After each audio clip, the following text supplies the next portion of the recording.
मकाफात अमल है। इन बातों को अपने दिल की गहराइयों तक समात करें और अपनी ज़िंदगी का हिस्सा बनाएं और किसी पे जुल्म करने से पहले रुक जाएं।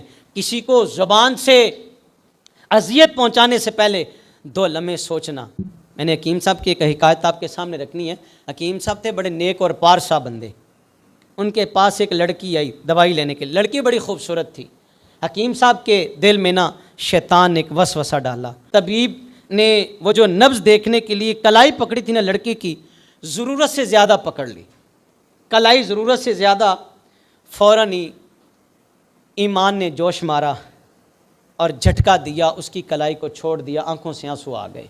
खौफ खुदा वाला बंदा था। फ़ौरन ही ना उसकी कलाई छोड़ी, जो दवाई वगैरह उसको देनी थी लड़की को दवाई दी, अपना क्लिनिक बंद किया, दुकान बंद की। जल्दी जल्दी हकीम साहब ने ना घर दौड़ लगा दी।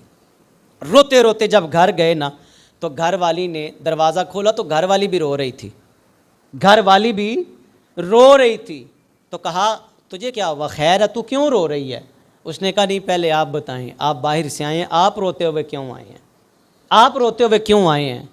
तो हकीम साहब ने कहा कि मेरे साथ आज ऐसा माजरा हुआ कि मैंने एक लड़की की कलाई पकड़ी तो मेरे दिल में शैतान आ गया। मैंने ज़रूरत से ज़्यादा उसकी कलाई को पकड़े रखा। इस वजह से मेरे ईमान ने जोश दिया। मैं तो रो रहा हूँ, अल्लाह से माफ़ी मांग रहा हूँ, अर्श वाले मुझे माफ़ कर दे। मेरे दिल में चोर आ गया था। मैं तो रोता रोता इसलिए आया हूँ कि काश मेरा अल्लाह मुझे माफ़ कर दे। उसने कहा अच्छा फिर दुनिया में तेरा इसका बदल मैंने देख लिया है। जो तूने किया ना, कहा धोबी आया था कपड़े लेने के लिए, पहले भी आता था, इससे कबल भी वो हमारे घर के कपड़े लेने के लिए आता था कि मैं जनाब जाऊंगा कपड़े लेके आऊँगा और धो करके इस्त्री करके वापस कर दूंगा। लेकिन आज उसने अजीब तमाशा मेरे साथ किया। मैंने कपड़े की जो गठरी थी मैंने उसको थमाई तो उसने गठरी की बजाय मेरी कलाई पकड़ ली। कहा हकीम साहब मैं भी तड़प गई। इसका मतलब ये है कि आपने दुकान में एक लड़की की कलाई को पकड़ा था, धोबी ने घर में मेरी कलाई पकड़ ली थी। ये है मकाफात अमल, ये है दुनिया। इसमें ज़्यादा देर नहीं लगती।